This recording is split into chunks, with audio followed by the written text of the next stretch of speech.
Okay. Our dear precious Heavenly Father, we just want to thank you again for the opportunity of coming before you. We know that we are very much blessed for every Sabbath that comes and all the different lessons that you give us. We pray, Lord, that you continue to open up our minds to the different lessons that you have for us this day, and that we can also place them upon the line appropriately and see the different lessons and the waymarks that you have for us. And we just want to thank you, Lord, for hearing and answering our prayer and for everything that you do for us. In Jesus' name, amen. Amen.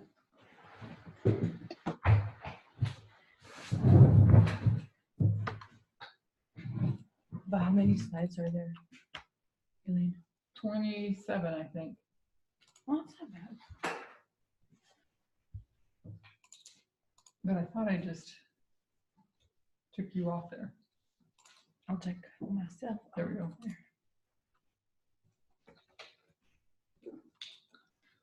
Okay.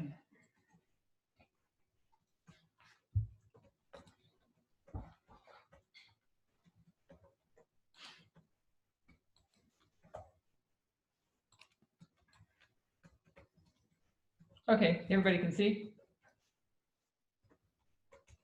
That's interesting. Wow. That's When the slide comes up, the color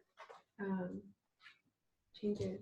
The color Notice changes? that? It was black and white and then it went Oh, yeah. purple. I couldn't get that one to just come up all at once for some reason. The So first that's one, pretty cool. it did it itself, not me. Okay, so this is Acts 27, number 2. So more review again for the two ships, to understand the two ships as we go through this. But from the Guadalupe camp meeting as opposed to Brazil, since we've finished that study. Guadalupe was after Brazil, right? Right. Okay. Yeah. April. And Brazil was January till April.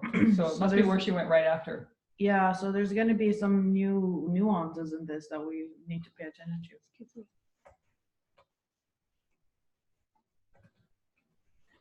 So the board work here is the same board work from last week. We just keep building on it as we go through.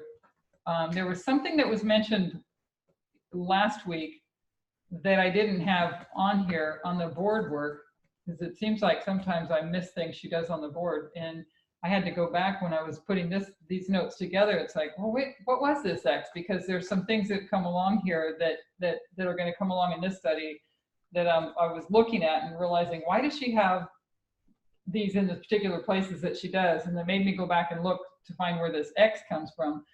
But the X was referring to where the ship goes off course and there's no turning back. And they see that there's no hope there. So that's why the X was there. And it was mentioned, I think, in the study last week. So first we're going to do a quick review on what we went through last week. We looked at Acts 27, and much of what we're going to cover in future studies is built upon this chapter. So it's been important for us to all understand the story of these two ships in Acts 27 and everything that it's teaching us, because that's what then takes us back to takes us into all the other studies as we continue to go forward. So we saw that it's a story of two ships, and instead of one history after another, because we know if you just read the plain story, you see that Paul gets off of one ship and goes on to another. It's not one progressive line. That those two ships are actually a repeat and enlarge. The same subject matter, but from two different perspectives, kind of like when we looked at Ipsus as well, looking at two different perspectives. So one is positive, Alexandria, and one is negative, Adramyttium. The Adramyttium was, I shall abide in death. It begins, it says Caesarea, which means to be cut out or severed.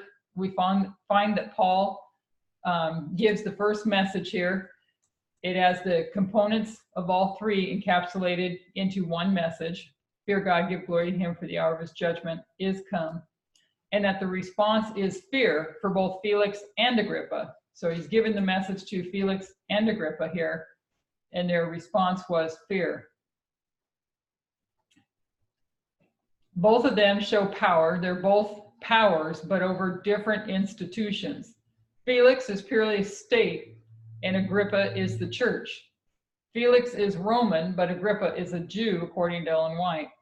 His control is over the temple, the role of the high priest, and its services. So we have Felix, who transitions to Festus. So we remember seeing that through the study as well, that he first gives the message to Felix, then to Festus. So he's giving the message. It's a transition between the two kings, Felix to Festus, or like in 1989, the transition from Reagan to Bush, which becomes a pattern that we observe in the time of the end in various histories. That pure state power is the United States here. Then we see Agrippa, which is the church and the fourth generation in a family history that has killed the prophets.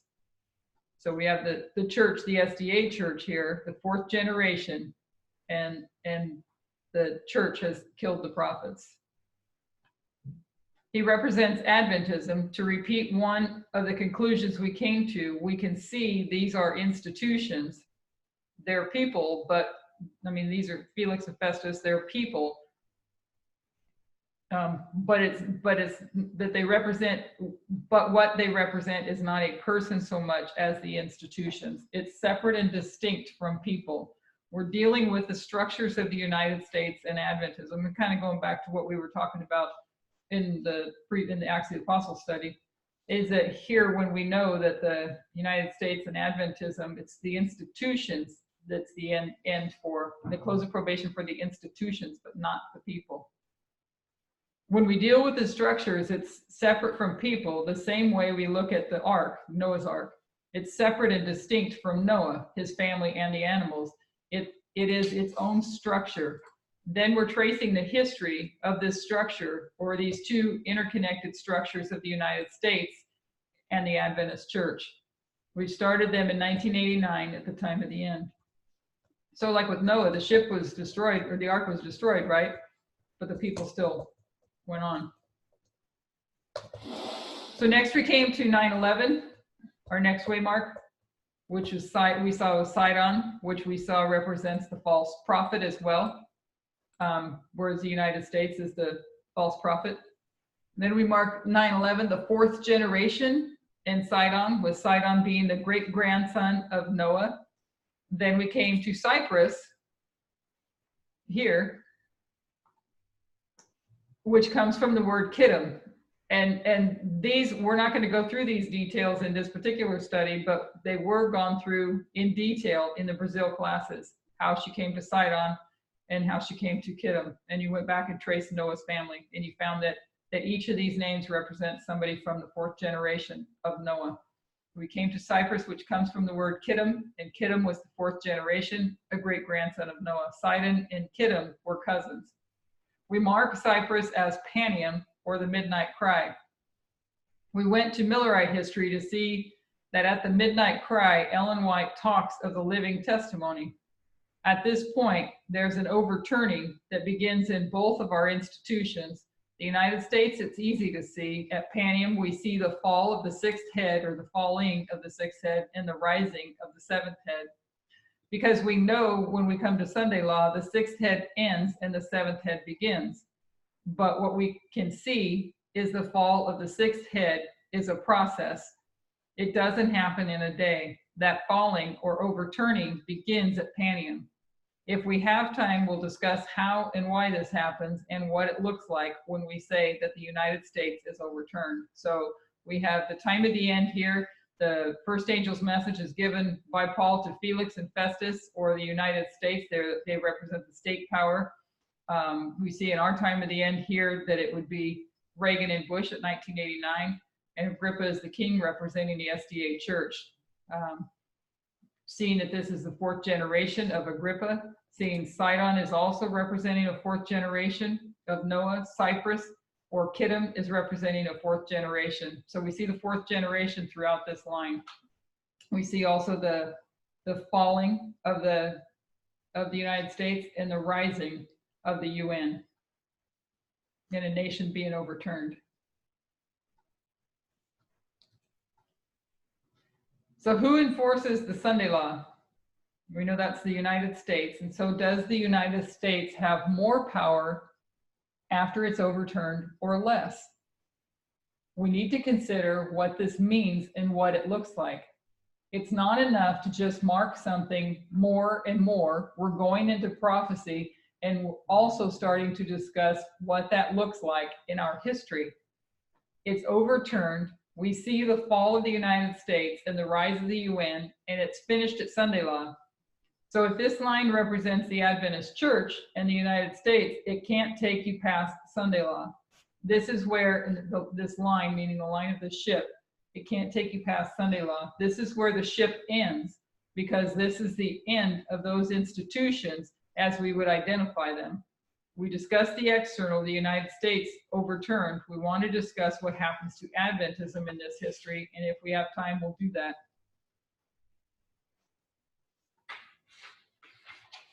So that was the first ship, Ad Remedium, I shall abide in death. And now we'll go to the second. Paul gets on this ship at the same place that he got off of the first ship at Myra and Lycia. So this is where Paul got off the ship when we traveled his journey, traced his journey. He got off at Myra and Lycia, which is Sunday law, the end of that ship. But we saw that there was bitterness in extracting and bright white and harvest here at Myra. But we're going to carry these meanings, or at least bitterness, down to and harvest down to here at Myra and Lycia. So we saw that the bitter experience can also describe the experience of the Millerites on October 22nd, 1844, when they had eaten the little book and it was sweet in their mouth and bitter in their belly, and they applied that verse to their experience. We can also mark the harvest, but this isn't where the ship began. The ship began at Alexandria, where it's loaded with wheat and set sail heading to Rome, because it's going to bring all that grain that was grown along the Nile Delta to feed the Roman Empire. This is going to the city of Rome, and we can note the time of the year. It's autumn, and they're coming into winter. Why? Which is why they need the food. So this ship, Alexandria, is loaded with wheat. That's the cargo that's on it. Paul doesn't get on this ship at the beginning. He gets on this ship here at Myra and Lycia. This is where he exits the first ship, Ad Remedium, and he changes ships and gets on Alexandria.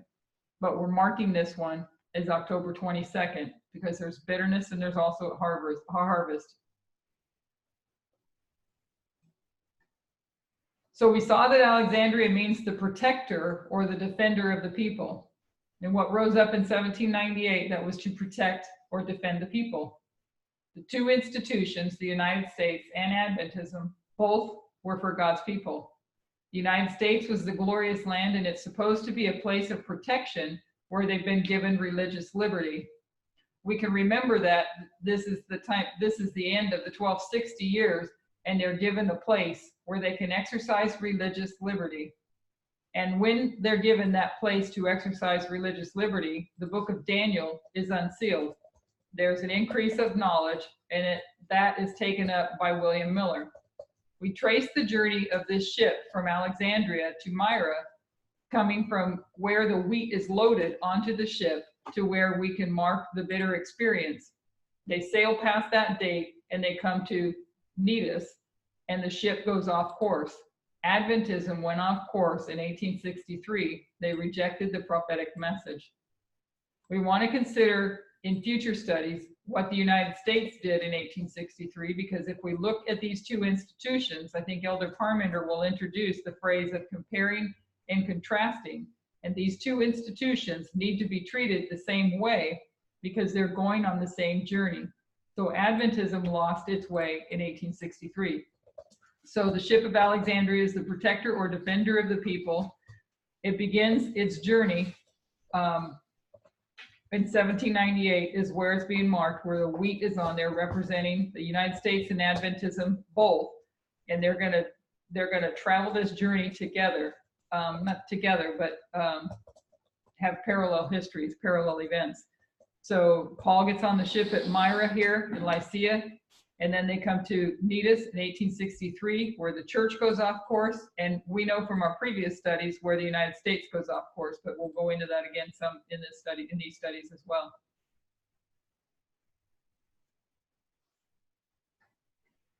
So as we look at this voyage from the story of what this ship represents, it never gets back on course. It's off course all through this history. So when we look at Adventist history, we know that 1863 is the beginning. And by the time we get into our history, many people don't know the prophetic message. Many people have never heard of the 2520. Many people in Australia don't even know what the 2300 days is, let alone the 2520. There are pastors who've never heard of the close of probation. So we come into our history and there's a lot of ignorance, which makes us consider another subject we're going to come back and tie to this line. Do we have clarity today on what the United States was meant to look like? Or are we in the same amount of ignorance regarding the United States? Are they in ignorance about their own country as much as the Adventist Church is about their prophetic message? 1863 to 1989 is a 126. They're sailing under Crete, which means fleshy. They come to Laicea, which means wise, and we're going to repeat the parable of the 10 virgins. The south wind is blowing, and we understand the activity of the king of the south from 1989 to 9/11. We're going to study the history of the king of the south, particularly 1989 to 91. Then they come against Euroclydon, an east wind, and this is where the ship takes a beating. So they go off course in 1863, won through the Civil War. We'll just touch on that because we've already done that. During the Civil War, where slavery was the issue, and they brought in as well to unite church and state, within God we trust. This was religious liberty at the end of the 1260, and by the time you get to 1863, they want to put God back in their government, is what they say, as if God were in the government previously and we had removed him. But God was never to be in the government. The defender and protector of the people was to be the Constitution of the United States. So in 1863, the church and the United States go off course. They go through Crete and Salmone. Is that how you say that one? Salmone. Then they come to Laicea, marking at 1989, or the time of the end, which marks the wise. So this is raising up the wise, and you're going to repeat the parable of the 10 virgins. You got the history of the king of the south here, which is, if I understand correctly, that is a big reason or portion, if that's what, I don't know how the words to put it in, of the midnight cry message, is to teach us about the king of the south and what it means today, especially when we're going through Daniel 11, 40 to 45, and you're looking at these battles between the king of the north, through the whole book of Daniel, chapter of 11, of the king of the south and the king of the north, to understand those so that we can have the prophetic eyesight to see these battles between the king of the north and the king of the south and what they mean. So they come to Euroclydon or Euroclydon, 9/11, and it's Euro meaning east, and Clydon, the cyclone, of being a great wind. So I threw in a few sections. I kind of wanted to organize it better, but I ran out of time of being able to sort it out. But if somebody wants to read this particular page, these are passages from life, the sketches of the life of Paul. So does somebody want to read this page? I'll read. Oh, no. Whoever said that, nothing. Okay, go ahead. Upon leaving Sidon, the ship encountered contrary winds, and being driven from a direct course, its progress was very slow. At Myra, in the province of Lycia, the centurion found a large Alexandrian ship bound for the coast of Italy, and to this he immediately transferred his prisoners. But the winds were still contrary, and the ship's progress slow and difficult. Says Luke, when we had sailed slowly many days, and scarce were come over against Cnidus, the wind not suffering us, we sailed under Crete, over against Salmone, and hardly passing it, came unto a place which is called the Fair Havens. At Fair Havens, they were compelled to remain for some time, waiting for favoring winds. During this time, the Jewish season of navigation ended. Gentiles considered it safe to travel until a later date, but there was no hope of completing the voyage. The only question now to be decided was whether to stay where they were or attempt to reach a more favorable place to spend the winter. The matter was earnestly discussed and was finally referred by the centurion to Paul, who had won the respect of both sailors and soldiers. The apostle unhesitatingly advised that they remain where they were. Said he, "Sirs, I perceive that this voyage will be with hurt and much damage, not only to the lading and ship, but also of our lives. But the owner of the ship, who was on board, and the majority of passengers and crew were unwilling to accept this counsel. They urged that the harbor of Fair Havens was but imperfectly protected from the wintry winds, and that the neighboring town, being so small, would afford little occupation for 300 sailors and passengers during a stay of several months. Port Phoenix, but 34 miles distant, had a well-sheltered harbor and was in all other respects a far more desirable place in which to winter. The centurion decided to follow the judgment of the majority. Accordingly, when the south wind blew softly, they set sail from Fair Havens, with a flattering prospect that a few hours would bring them to the desired harbor. All were now rejoicing that they had not followed the advice of Paul, but their hopes were destined to be speedily disappointed. They had not proceeded far when a tempestuous wind, such as in that latitude often succeeds the blowing of the south wind, burst upon them with merciless fury. From the first moment that the wind struck the vessel, its condition was hopeless. So sudden was the blow that the sailors had not a moment in which to prepare, and they could only leave the ship to the mercy of the tempest. I think, isn't it interesting that it says the south wind blows softly, but the east wind that comes in is strong and crazy? Yeah. Well, Instant. is it because they're so radical? I don't know that. So the shit. I king don't of know the about south that. I was isn't, just thinking. the king of the south doesn't do the damage that the east wind does. Mhm. Yeah. And that it burst upon them with merciless fury from the first moment that the wind struck the vessel. Its condition was hopeless. So marking that at 9/11, that from that point, its condition was hopeless.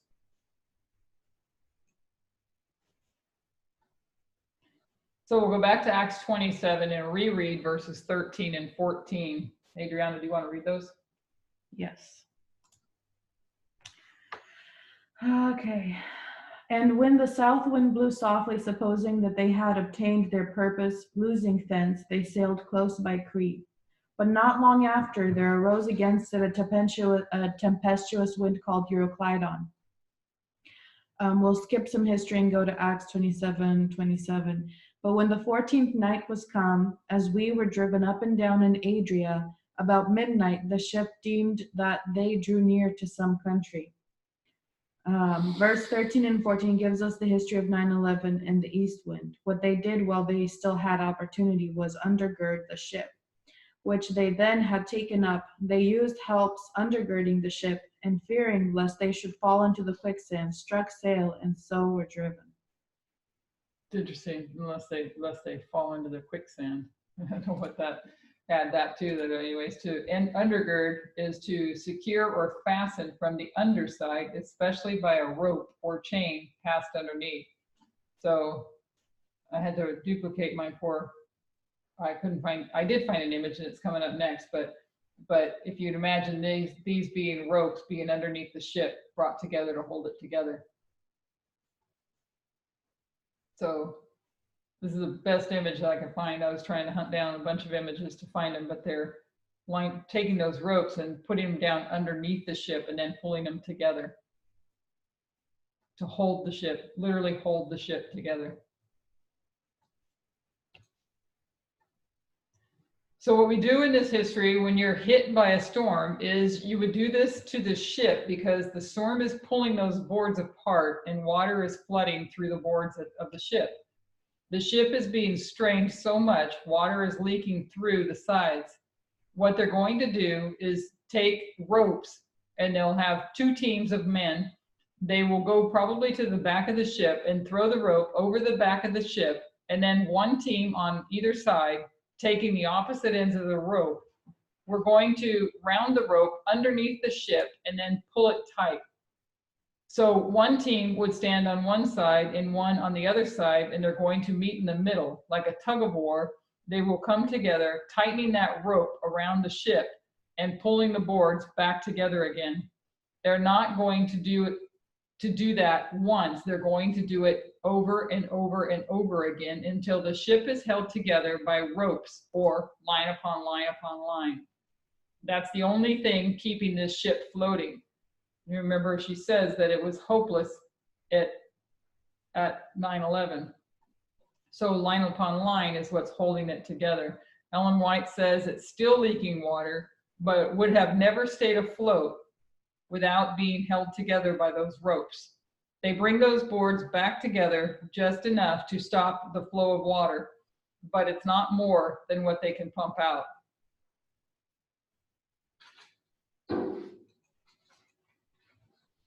So just to give us a little map of our journey here to see where we're talking about, because we know that they left from Caesarea to Sidon, go up, it says under Cyprus, under the cover or protection of Cyprus under here. It protected them from the open winds here and take them up under Cyprus to where they're under cover. Come to Myra.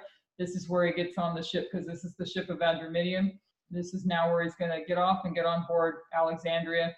He goes up to Cnidus, and Cnidus is where they then go off course and go south. And they go under Crete, and then this is where they come to the 14 days where the storm causes the ship to lose control and wander sea for 2 weeks. Those 14 days.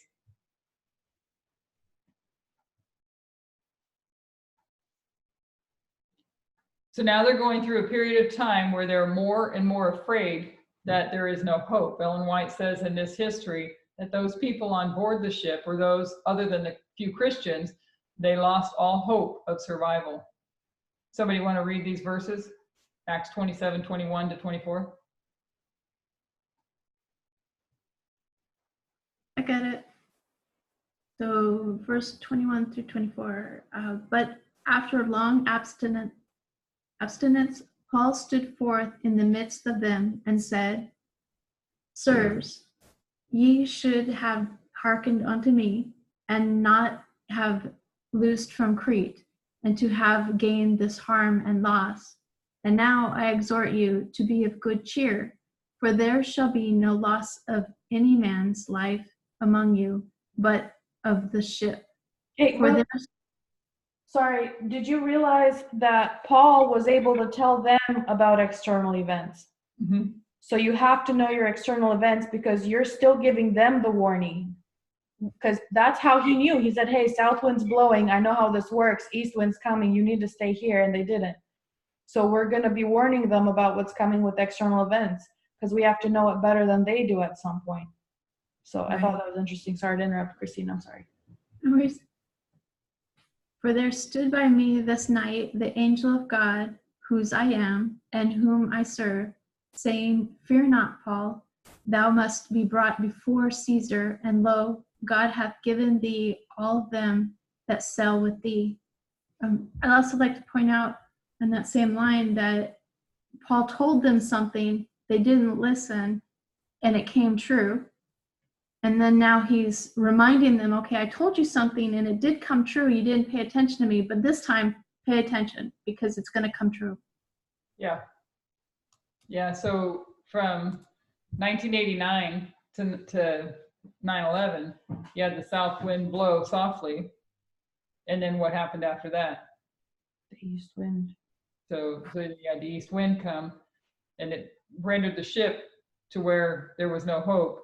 And what holds it together is line upon line. So you come further on into history, and who have we seen, what wind have we seen blowing softly again?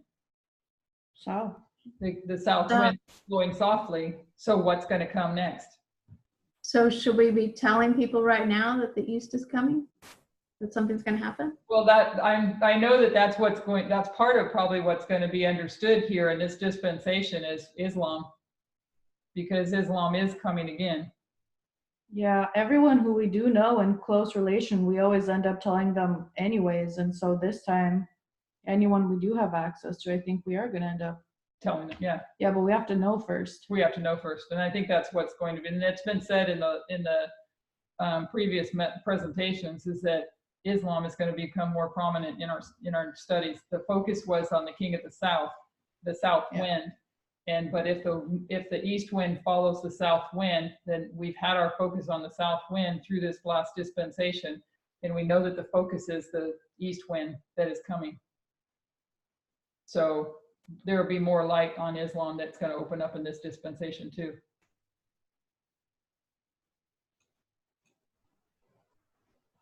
She's not here to read. Somebody want to read this one? There's two of them, so if somebody wants to read this one, and then there's one more right after.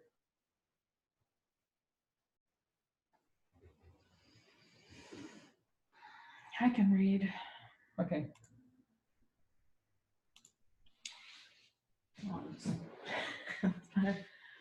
After a time, they neared the small island of Clauda, and while under its shelter, they did all in their power to make ready for the worst. The boat would be their only means of escape in case the ship should founder. But while in tow, it was every moment likely to be dashed into to pieces. The first work was to hoist it on board the ship. This was no easy task, for it was with the utmost difficulty that the seaman could perform the simplest duty. All possible precaution was taken to render the ship firm and secure, and then there was nothing left to do but to drift at the mercy of wind and wave. There was no place into which they could run for shelter.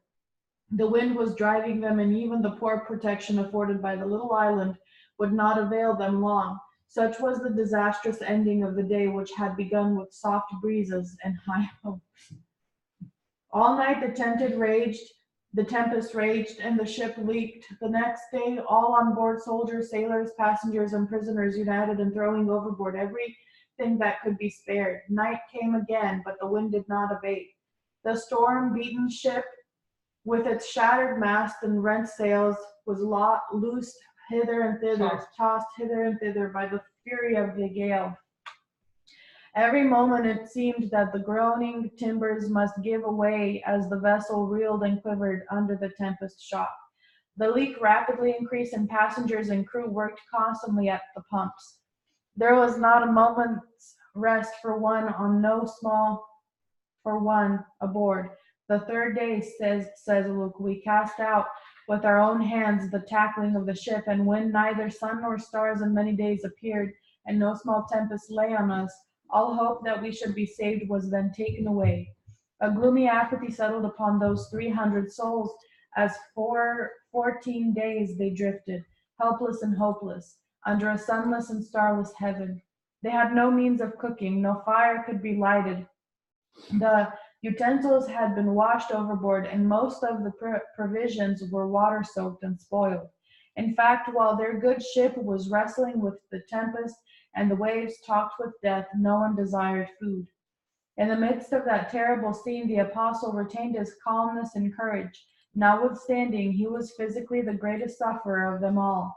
He had words of hope for the darkest hour, a helping hand in every emergency. In this time of trial, he grasped by faith the arm of infinite power. His heart was stayed upon God, and amid the surrounding gloom, his courage and nobility of soul shone forth with the brightest luster. While all around were looking only for swift destruction, this man of God, in the serenity of a blameless conscience, was pouring forth his earnest supplications in their behalf. So, I can read when you're done. okay, I just wanted to say that they had great respect for Paul. Paul had gained their respect. What did he do to gain that? One. And then two, this east wind, while everyone else is freaking out, and the Adventist church, right? Because it represents the institutions. So you have the ship being torn apart, the United States and the Adventist church institutions by Islam. So how does that look for Adventism, I'm wondering? You know what I mean? Well, look at the controversy that 9/11 has been in the church, inside the church. Yeah.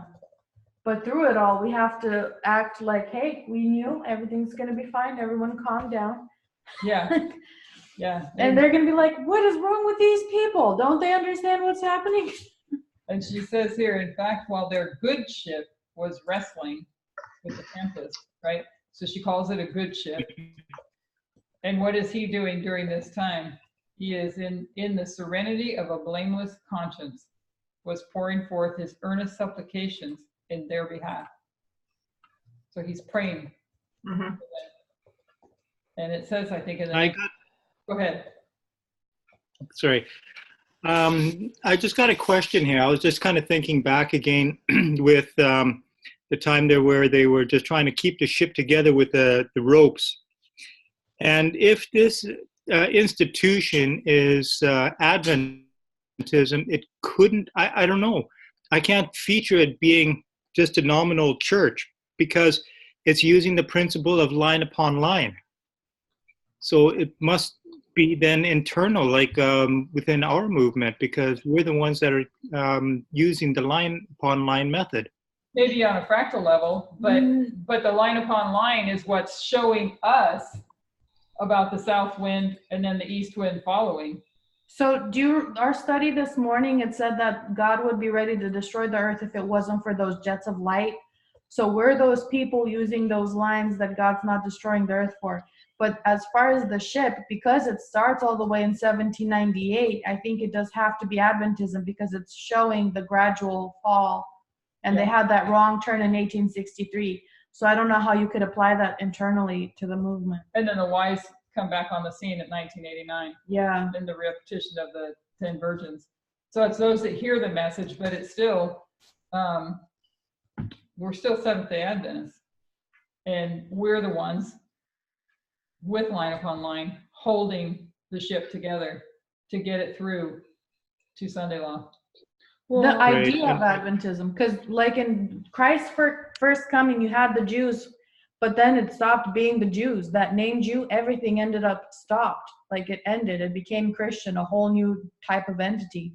It's the same thing happening now, but until that moment where it completely switches to a whole new different entity with a new name and everything, you have to, strive with Adventism. I just want to add something too, is that we're not, the movement is, I'm not sure, maybe I misunderstood, but the movement is not just doing line upon line.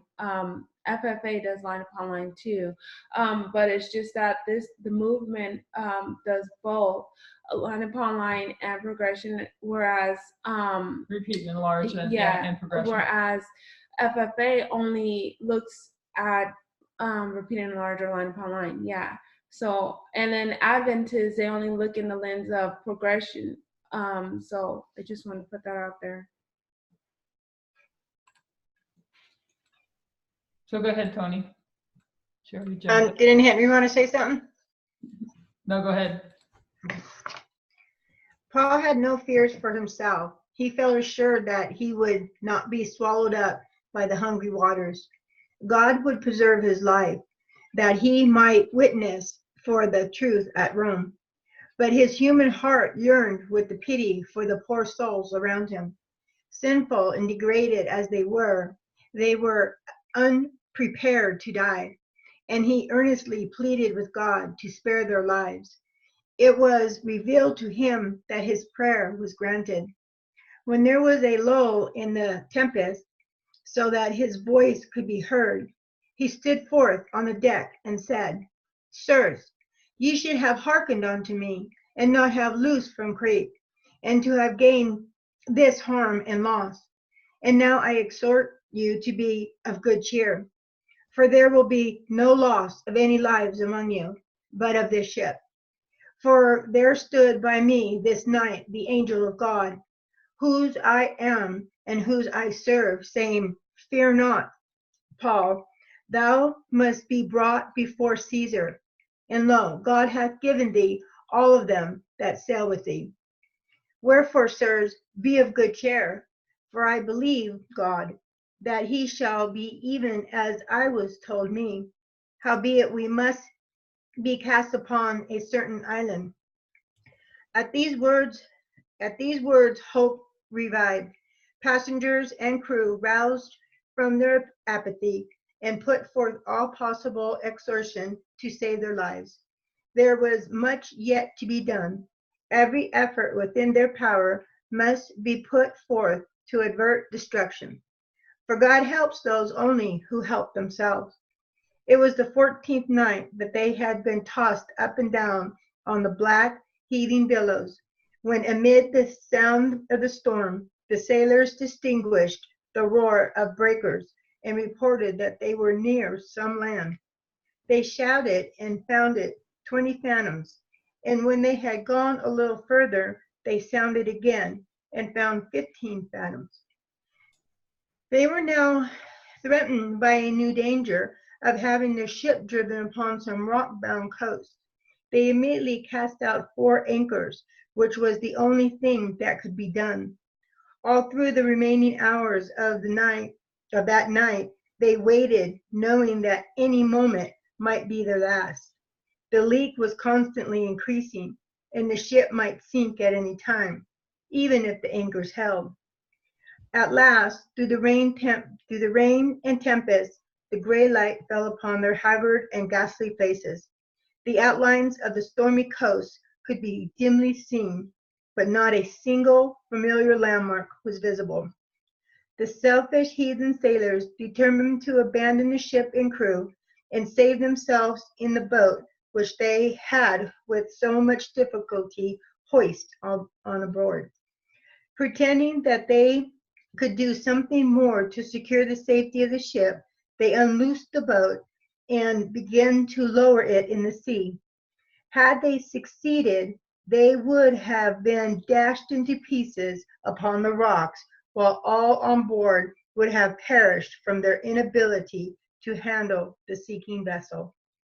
At this moment, Paul perceived the base design and averted the danger. With his usual prompt energy and courage, he said to the centurion and soldiers, "Except these abide in the ship, ye cannot be saved." The apostle's faith in God did never waver. He had no doubt concerning his own preservation, but the promise of safety to the crew had been conditional upon their performance of duty. The soldiers, on hearing Paul's word, immediately cut off the rope of the boat, letting her fall off into the sea. So you got a lifeboat there, and they got to let go of the lifeboat and trust.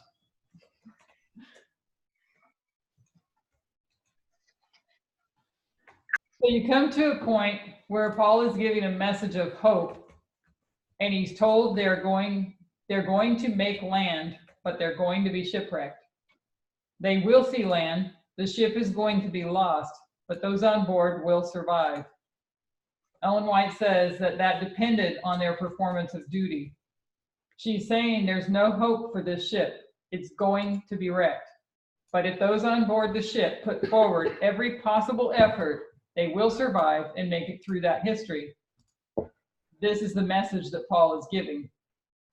So he gives this message to those on board the ship, and those that believe are filled with hope. What did they begin to do? They have people standing watch like watchmen. What are they looking for? They're watching for the land. They need to see it in a distance because they've been told this ship is going to be shipwrecked, and shipwreck is the only hope, their only hope of survival. That's what we read in verse 27. So you want to read this next verse? Okay.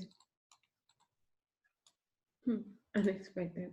Next we'll read 25 to 27. Wherefore, sirs, be of good cheer, for I believe God that it shall be even as it was told me. Howbeit, we must be cast upon a certain island. But when the 14th night was come, as we were driven up and down in Adria, about midnight, the shipmen deemed that they drew near to some country. So their only hope is shipwreck. And then on this night, like every other night, before they're watching for land, verse 27 is when they spot that land. And what night is it? It's the 14th night. What symbology is connected to the 14th night? If we went to the Millerite history, we spoke of the 14th night, what waymark are we considering? Isn't that also with the lamb and the kid? What it's called? How am I? With Passover? Yeah. Yeah. 14th. Yeah. Okay. So in Millerite history, what is it? Midnight. Midnight cry. Midnight cry. Midnight was July 21st. So midnight cry was 14th. And it isn't any time on the 14th night. It says that on the 14th night at midnight. When we mark that the midnight cry, we're talking about Exeter. And when was Exeter? What date? No, it was August 14th. Where the message was first given. Samuel Snow arrived on the 14th night. He gave the midnight cry. And what did he say? He said, "You're right in front of you is a shut door." And this is October 22nd, 1844, and it's a warning message. What they are being warned about is, in this history, is shipwreck. So Samuel Snow gives the midnight cry, and he's saying, right in front of you is shipwreck. Right in front of you is a shut door. When it comes to the first ship in our, to the ship in our first line, what is Sunday law? It's a shut door. It's the end of their journey. When we bring that down to the second ship, we find the same end at shipwreck, Sunday law, or shut door. But prior to that, the warning is given. And they're told that this, we're told that this is right in front of you, and now you can see it. It's visible. So when we think about, when we go to Adventism, when we look at the history of what we've understood about the union of church and state and the external events that we've been understanding, it's going to be visible to them. Just like when Samuel Snow gave them the date and said it was a shut door, it was visible to them. This is Acts 27:27. It's a doubling, and it's on the 14th night at midnight when they're giving the midnight cry. It wouldn't be stretching the story to say there would be a cry go up over the boat when they spotted land. But when they do see the land, they give a cry, which is here, the 14th night, Acts 27:27, the midnight cry, Panion, 14th night. And they can see this ahead.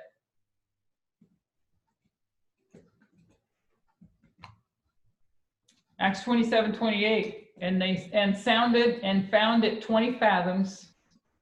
And when they had gone a little further, they sounded again and found it 15 fathoms. They do these two soundings, first 20 fathoms and then 15 fathoms. What are they measuring? Yeah.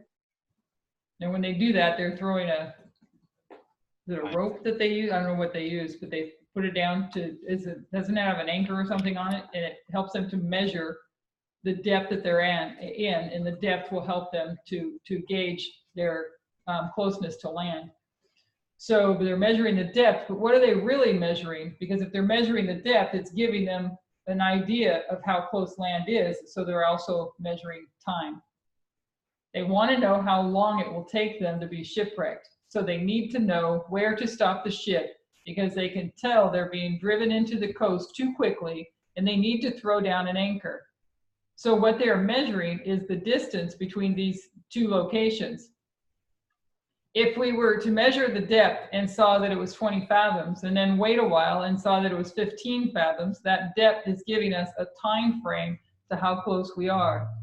If we turn these measurements into something we're more familiar with, we'll go from fathoms to inches. 20 fathoms is 1,440 inches. 1 fathom is 72 inches. 15 fathoms is 1,080 inches. And what does this add up to?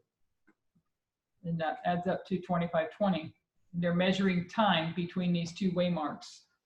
So you have 20 fathoms, 1,440 inches. 15 fathoms is 1,080. And when you add it up, you have 2520. So we know that the 2520 came in this dispensation here, this dispensation. And we also know that it was in 2012, which is not on this line, but 2012 is when the 126. And I think the 151, I don't know if it came later, but the 126 for sure was understood. Understood that 1863 to 1989, and then 1888 to 2014. Did I get the right one? There's a bunch of them, so I don't want to say it wrong. Yeah, 2014.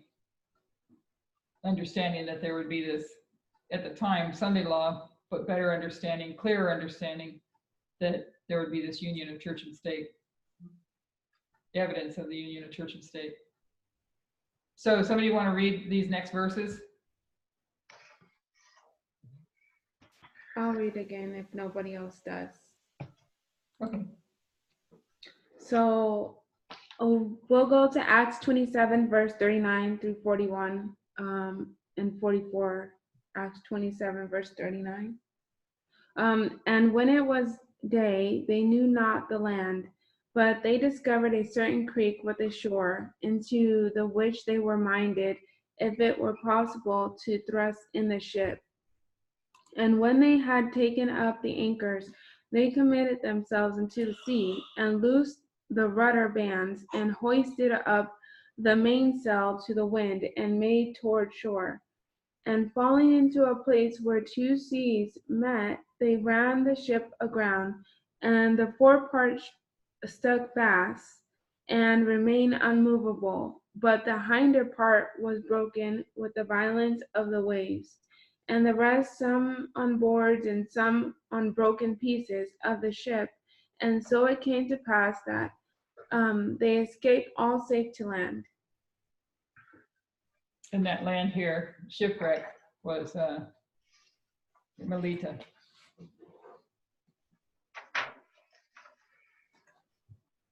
And what was Paul told? Paul That was all resting in peace. Why? Because all would survive. And Still all would survive. he knew he was going to go to Rome. Right. So you have this story of shipwreck. If we were to consider this ship and we come into this history, we have now many groups of people. We have now how many groups of people? So we have Paul, who does he give a message to? So he has a Levite. So you have Paul and Levites, and they're going to the land where, no, are the Nephilims are on the land, right? Or are they in the? The Nephilims are on the land. Yeah. So we have how many groups? First we have Paul. Who does he give the message to? First of all, when we come to this history, we call it midnight. When Paul has a message, he takes it to the ship. These people are not the Christian believers, because in verse 2, it lists for us the Christian believers on the ship. Verse 2 says, and entering into a ship of Adramyttium, we launched, meaning to set sail by the coast of Asia, one Aristarchus, a Macedonian of Thessalonica, being with us being plural.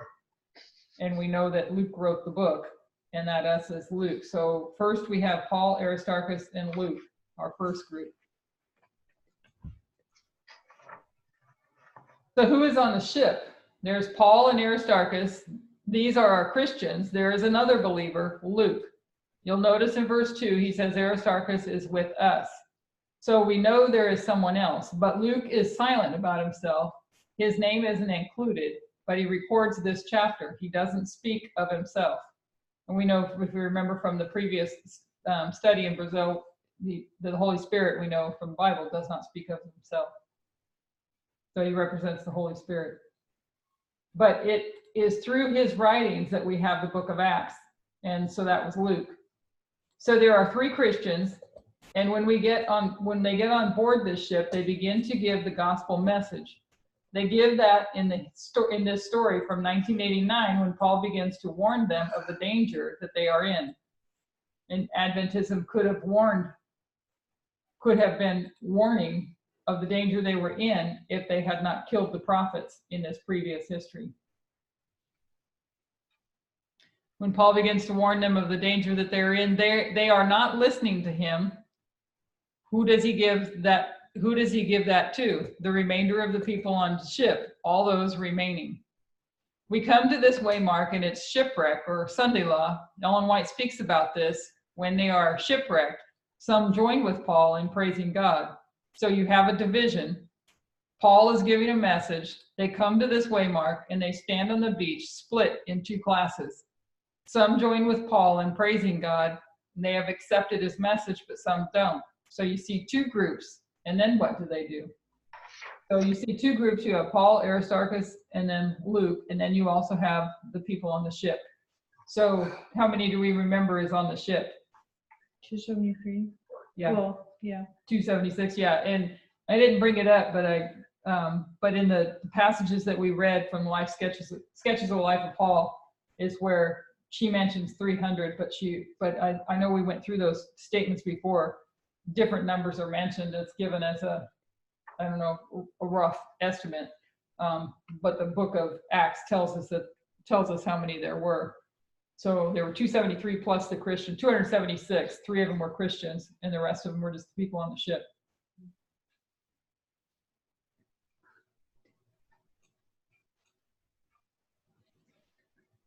And when they were escaped, then they knew that the island was called Melita.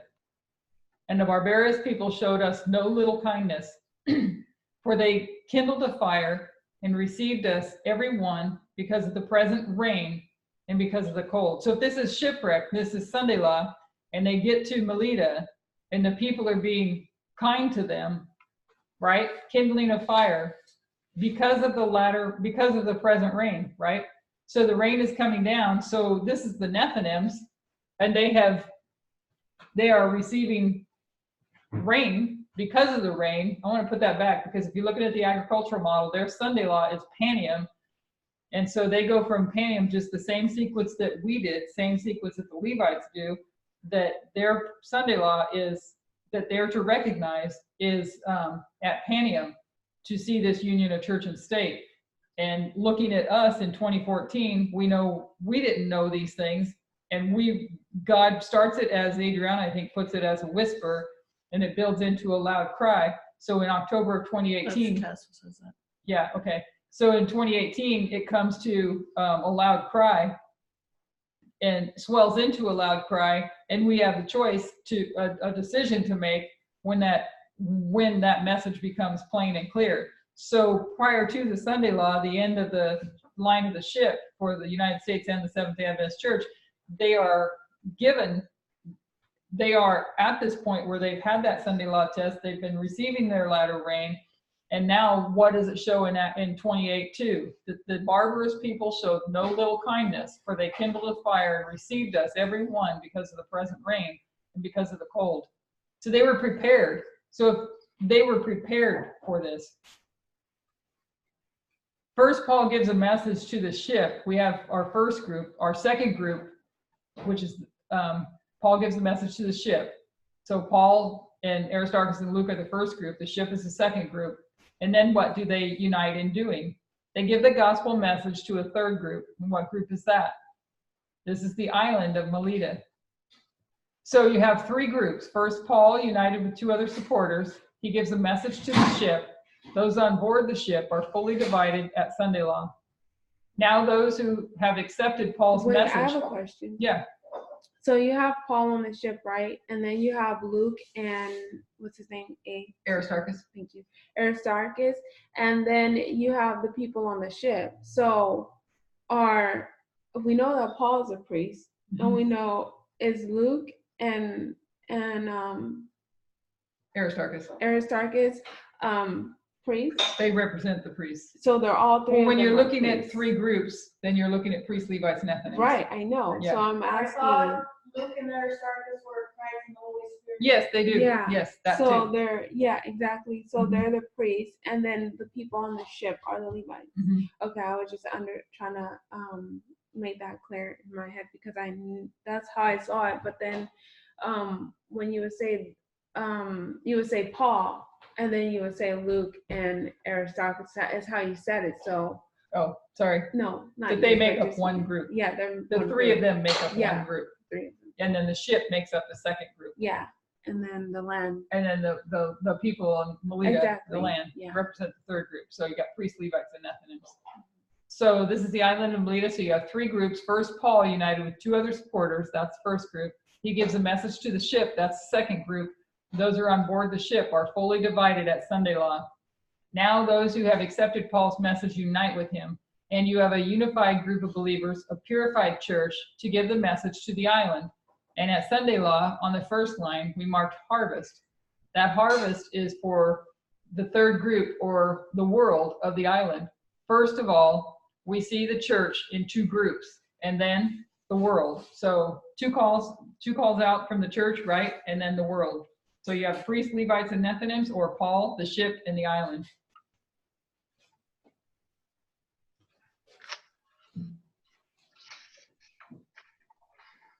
So, and this brings about another point for our first line, this overturning. And you see what is rising up from Panium to Sunday Law. The sixth head, the United States, falls as the seventh head, the UN, rises. But what does this seventh head look like? When it's the sixth head, the United States, that enforces the Sunday Law. So what does the seventh look like? Because the US has more power after Sunday Law than it had before. What are we marking? What we are marking is a change, a transition, or a different period or cycle in the United States. It rose up with certain institution. It rose up with certain institution. I might have something wrong there. They have fallen by Sunday Law, but they are not necessarily gone. They changed in form. The USA is going down. The UN is coming up. The sixth head is the United States. In what condition? It's a republic horn, but still a dominant force in the UN. We come to the seventh head. How is it different from the sixth? The sixth is the United States over the UN. The seventh is the UN, and the United States is still the dominant force. And what we're suggesting is that the institutions have ended at the Sunday Law because it's no longer the beast that rose up in 1798.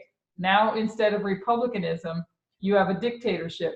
So when the US tells one group to pass the Sunday Law, it does what it's told. The USA is now a dictatorship. So what we're marking in this history is a change of leadership. It looks different. Before and after Sunday Law, there's a change in the leadership. It's a dictatorship. And we know that we see that dictatorship already, but this is when it's in its new stage. Still the United States, but over the UN. And it will, and because everybody, this nation that causes all to worship the first beast, right? To worship the beast. And if he's doing that and they're responding to him, they're doing that which a dictator has told them to do. I don't know if I said that right, but I think you guys know what I meant. So when we bring that into the internal, we want to read a quote. And this is from ML 334, paragraph 4, paraphrasing it. We want to go to the middle portion and to orientate us in this story. She is discussing something that is happening between the midnight cry and shipwreck. So if we went to our first line, it's in the history of Cilicia and Pamphylia, in this history, the falling and the rising. We're talking about that same history, and Ellen White says that as Paul was on the ship, the storm beating around him and the ship is falling apart, Paul gives orders to the commander of the ship and saves the lives of those on board. She says, although he's a prisoner, he's really the master of the ship. That's the point we want to bring. Who is the leader between Midnight Cry and Sunday Law? And that's Paul. He's the one that's giving the order and that they're obeying. So while you see falling leadership internally as well as externally, you have a new leadership rising up. And that leadership is Paul, even though he looks as a prisoner. So the leadership rising up here, much more visible than before, of that of Paul. And who does Paul represent? It represents the priests, or the first group. So when we come to Panium, the priests begin to do a work. They are calling out the Levites, but you now see them as leaders. As though a prisoner, they actually are the commander or the boss of that ship. It's an external and an internal change in leadership. So you have Paul as the leader. So you have the priest here at Panium that now are the leaders. They're going calling out the Levites. So in LP 265, paragraph 2, Ellen White says they have no means of cooking, no fire could be lighted. The leaks were getting worse and worse. No one rested night or day. All are working to keep the ship afloat, and no one desired food. But what she says is that it's a good ship, that the good ship was wrestling with the storm. What does she say about that ship? She says that it was a good ship. And we read that quote just a little bit ago, where she said it was a good ship. So you have Paul, the first group, the ship, the second group, and Melita, the island, the third group. And this is not in its place where you would put it down under here, but just to distinguish that you have these three groups. And the X marked 9/11 being the end of no hope. You need it plugged in right now? I can wait. No, I can right now. Yeah. Okay. Hang on one second, please. Okay. Thank you. You're welcome. And we're almost to the end anyway, so. So our top line is the story of a bad ship, Adramyttium, I shall abide in death. As one perspective, it abode in death, but this ship of Alexandria is a good ship all the way from 1798 to Sunday Law. No matter the condition, no matter that it went off course, no matter that it went through the east wind, it's still defending and protecting the people and fulfilling its job function. So if you look at this, we know that this is representing Adventism and the United States. So line upon line is protecting and doing its job function and protecting what's doing the external protection up until Sunday Law.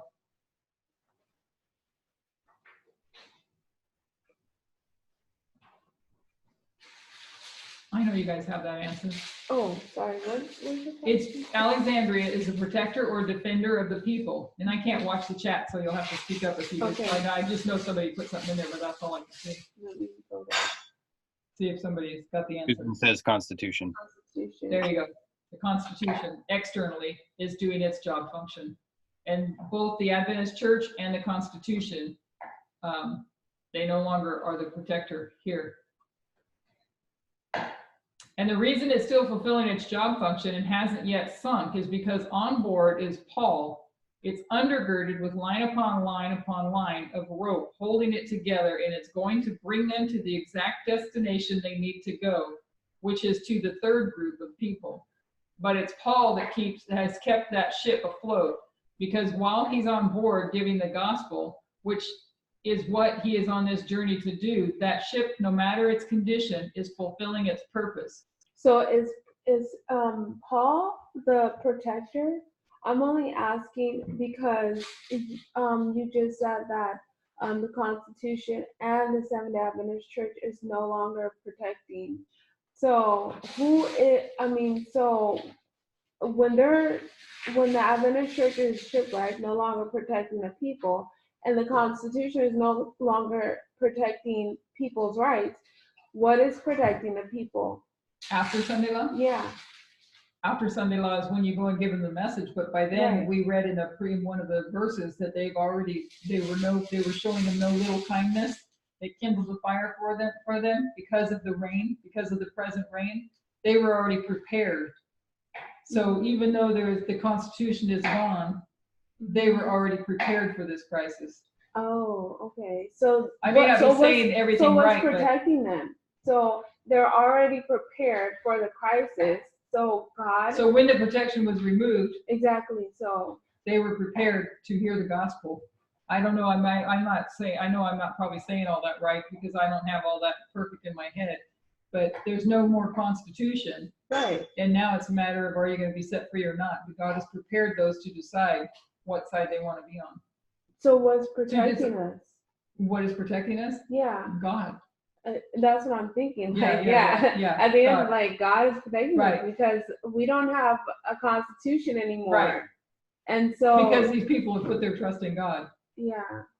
Okay. So then it no longer becomes about man determining their rights, through a paper. It's God. Like it's God the one who's protecting their rights. And so because they understand the Constitution, they know that it's not the king or anyone, dictator or whatever, telling them what rights they do have. They understand that beyond the Constitution, it is God who gave them their rights to have them.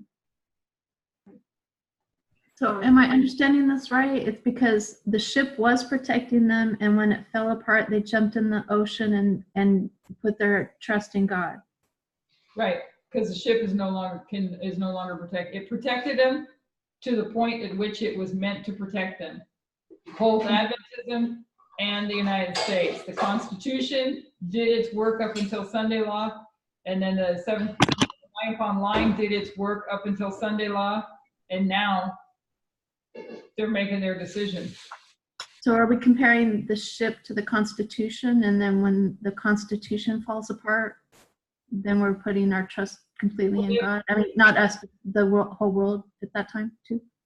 Help me if I'm saying anything wrong, but with the Alexandria, it's a protector or defender of the people, and the United States was raised up to be that. What does Ellen White say the protector of this nation was? The Constitution, right? Huh? So the Constitution? Yeah. Okay. I'm just making sure I'm following. And yeah, I don't know if I'm stretching things, but I know she makes that statement that the Constitution was its safety. So I know that we look at this as it's representing the United States, but what of the United States disappears at the Sunday law? Mm-hmm. It's the Constitution. And what began it? The Constitution. Right? Mm-hmm. Why? I'm sorry, go ahead. Oh, I was just going to bring up Susan's question. I'm not sure how that fits. Go ahead and read it, because I can't read them. The ocean then is all the people in the world who innately accept unalienable rights. That would be the island. It's People. the island, yeah. It's the land, right? Yeah. The land is the people. Why do we assume that they are protected, that we are protected after the Constitution is gone? That was Sister Victoria's question. I think she was just trying to get me to recognize. I think that's what she's doing. That it's God that's their protector, because no longer do you have the Adventist Church protecting the ship. I understand that, but what I'm asking is, why are we assuming there's some form of protection? We're now in a period where persecution and all these things are going to happen. Well, I didn't know what about there being a protection or not. I just heard what Sister Elaine said, and I was wondering, well. I was just going along with what Elaine was saying. She said that it's God protecting us, but if you look at the line of the disciples, they were all martyred. Are we saying that God wasn't protecting them? They're not going to live forever. What'd you say? Sister Adriana said they weren't going to live. But they didn't live out their natural life. And so what I guess all I'm suggesting is that the Constitution is what protects us, and when the Constitution is gone, there's nothing protecting us. I'm not saying God, I mean, we can say God is protecting us because we all want to say that, but people die in car accidents and strange things every day. Are we saying that God is just for some reason lifting his protection? I don't think that we have that protection. I think that we are susceptible to all the dangers of this world that anyone is.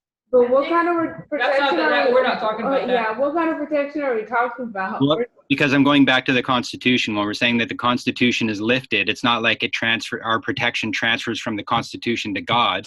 God is there as much then as he always was. But when the Constitution is gone, your original question is, what's protecting us after that point? And what I'm saying is nothing. Can I just, there's a misapplication here, I think, where we're saying that the actual physical torment is actual physical persecution at that time. It's not. I don't understand what you said. Can you slow it down a bit? So they're going through a tempest, they're being tossed around, and their lives are actually physically in danger. But in our application in our time, it's a spiritual death that we're fighting against, isn't it? Yeah. Yeah. When the storm is going is when Adventism is still alive. When you get to Sunday law, it's a Storm. It's already, but it's a spiritual battle. It's a spiritual. Eternal. So even if your physical life is taken, then it's taken in mercy and protection. Amen. That's true. So it doesn't matter. So I don't know if I'm saying that right. You know what I'm, Yeah, you I got know. what I'm saying? Yeah, I know what you're saying because you're right. Like death loses its sting. I mean, we Right. know that. So it doesn't that- matter whether you lose your physical life or not. Yeah, because once you accept the message, or you are, you know, have I should say the message for your time, you know, in your dispensation. When you accept that and you agree to it, then you know you are saved in Christ. If you are to die, you know, and not live to the end. So yeah. The people are prepared through their own agricultural model. The people are prepared to choose their protector to be God because they're seeing that believing in anything here is futile. But I think there was kind of some lost in here because we have the Constitution, right, Yeah. for the external, and then you have the Adventist Church. Well, they're both supposed to do their job. You know, God is working through both. So he was working through the Adventist Church and he was working through the Constitution as well. But when you mentioned that Adventist Church was a type of protection, right? Mm-hmm.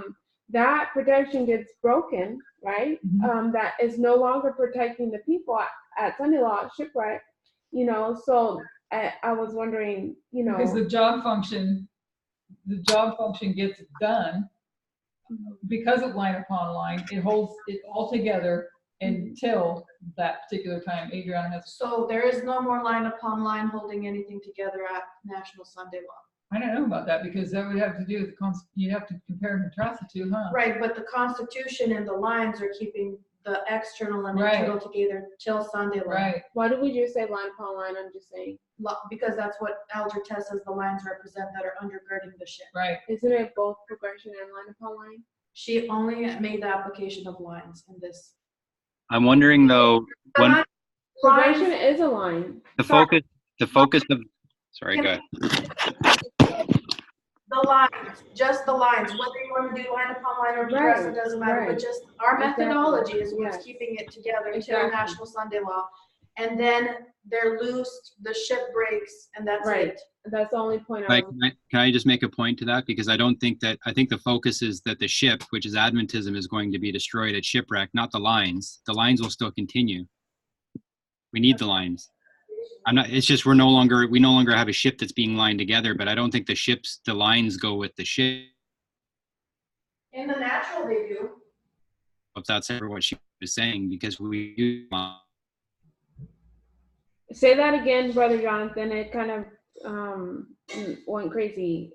You didn't hear that last part. I think we're getting confused because I'm probably glitching out, so I apologize. But what I'm saying is, at Sunday Law, the ship is what wrecks, not the lines. We use the lines all the way up until the very end. I don't think that this parable is telling us that the lines go with the ship. It's showing that the lines were holding the ship together up until a certain point, but the lines would no longer hold the ship together because it wrecked. But can I ask you a question? Because we're supposed to understand the natural to be able to apply it to the spiritual. In the natural, no one in the water held onto the lines and brought them on shore. I know, but that story is showing the end of the ship. It's not talking about the lines. It didn't start with the lines. The lines were just a part of that was holding the ship together. The whole story of Acts 27 is talking about the ship and when it shipwrecks. So it's not saying that because we let go of the lines and leave and go to the shore that it's not that we let go of the lines. They're getting off the ship. They're not letting go of the lines. Exactly. I just want to add to that because we're talking about the Seventh Adventist structure. We're not taught, and that includes all of Adventists.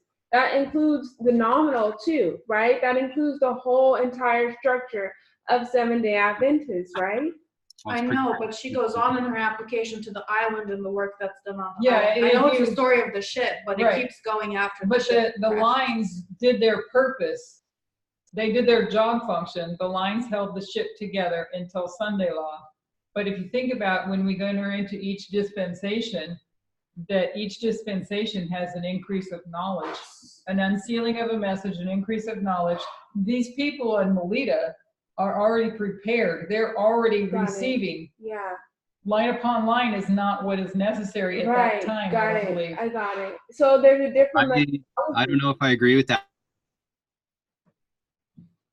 That's okay. And right, we're talking about the actual physical lines, or the ones that we're looking at. So when we go to the Levites, we don't say that because we're coming in their harvest that the lines are unnecessary. We're still using the lines with them as well for the harvest.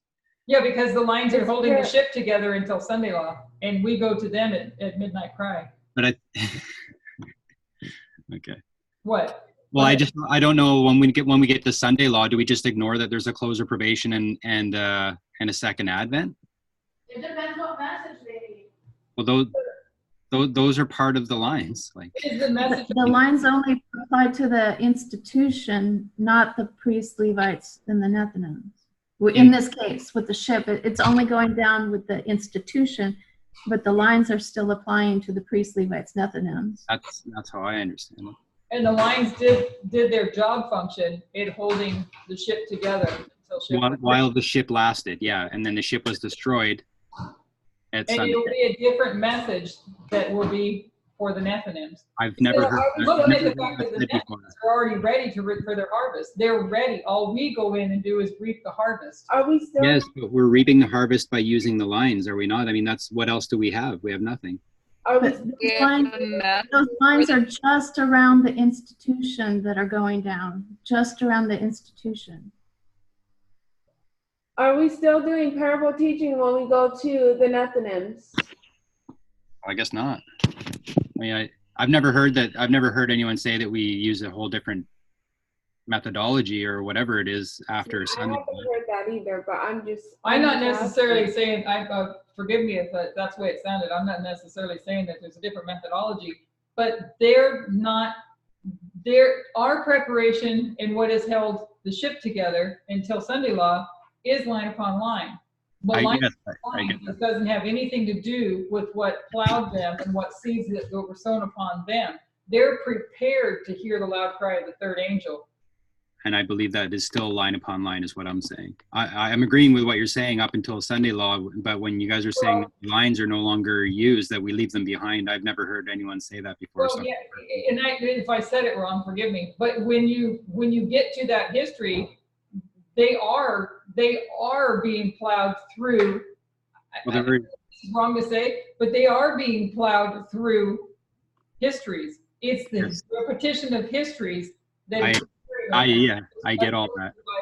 I think that when they're being plowed and they're receiving, okay, so right now the Nethinims are entered into their early reign, the Levites are in their latter reign, and we're in our harvest. So when we get to the Nethinim, we're just going to show up in their harvest. They have all this history and they have all these world events. It's the lines that tie all that together as well, because without it, they have a history. What are we going to show them? How are we going to connect all those histories to Christ? Yeah. I see what you're saying, Brother Jonathan. And then you do have the histories, though, because those are still studied line upon line. History, when we go through the history, the Elder Test and Elder Carpenter, every teacher is using line upon line when you're looking over these histories. They're also looking at it through progression. So I'm just saying that methodology there, if the Nethinims are looking at external events, looking at the history, I don't know how simplified the message is going to be when we go to the Nethinims. That is something to look into too. How simple is this message going to be condensed for us to be able to have this loud cry to the Nethinims? But they've had their loud cry prior to Sunday law, so it's just a harvest. So I think that, and I wasn't trying to suggest things if I said anything wrong, but when you get to that point, each dispensation is going to have its own increase of knowledge, its own unsealing, own increase of knowledge, and its own loud cry. So I think rather than try to say yay or nay that the lines are gone, and that wasn't what I was trying to say, we were just talking about who's its protector, what's protecting it, and the protection was done by the Constitution and line upon line. So whatever it is, we will know when we get to that time what it is, because each dispensation is going to have, and we go through each of those dispensations. Each dispensation will have its own unsealing, its own increase of knowledge, its own latter rain, and its own shut door, its own prophetic message. So when we get to the shipwreck, instead of trying to say, hey, the lines are gone or the lines are not gone, It's a matter of what's going to be the message that's going to finish that harvest, to do that work of harvest. Each of the dispensations that we had, all the increase of knowledge and the formalizations had to do with line upon line. That's fine. I didn't mean to imply that. I'm just looking at the end of shipwreck, the Constitution. That's what I was looking at, is the Constitution is no longer their protector, because Alexandria meant protector or defender of the people, and Alexandria ends at shipwreck. So the protector or the defender of the people, which, looking at the application in this story, the protector or defender of the people is the United States Constitution and line upon line. So what that means beyond shipwreck, I don't know. You asked that question initially. Yeah. It's like, I don't know what it means beyond that. But, can you say that again? You just kind of zipped through there where you said that the protector of the people is the Constitution and line upon line, which I'm confused. Well, because she's referring to the two ships. She's referring to Seventh-day Adventists, being one structure, and then she's referring to the United States. And with the United States, she's speaking of the Constitution, because of the Constitution we have of the United States we have the Constitution. So and when she's speaking online, she's talking. Sorry, I'm talking too fast.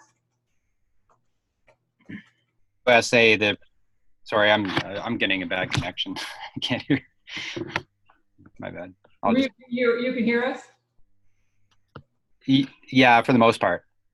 Okay. I was just looking at, because the Constitution, when you're looking at the two protectors, you're saying I guess you said the protection of the United States is the Constitution, and you're saying the protection of the SDA is line upon line? Yeah. In this line, in looking at this application, that the protector or defender of the people, and Alexandria represents the internal and the external. So on the internal, the protector or defender, that's the church, and they're held together through the lines after. It wasn't online back in Alexandria, right? Well, that's what I'm trying to just slowly get to, is Alexandria was the protector, not the lines. It was the ship, and the lines are what held that ship together. Right. Right. Right. But it didn't hold it together till towards the end. That's right. So the protector had to be there the whole time, which was the ship. But the ship, yes, but the line upon line portion of it didn't come in until 9/11. Yes, but I'm just comparing the two. The defender or the protector or whatever. Like, the Constitution is what protects the United States. It was there from the very beginning. Yeah, that's true. And the ship, which was the SDA Church, was there from the very beginning. Line upon line wasn't. So if we're comparing the two, then the Constitution has to be compared to the ship, not to the line upon line. Yeah. And yeah. So what is the SDA? Because the external has a Constitution, a document. So what does the SDA have from the start? Well, we have spirit prophecy from the start. No, not really, because you don't have spirit prophecy until after 1844, right?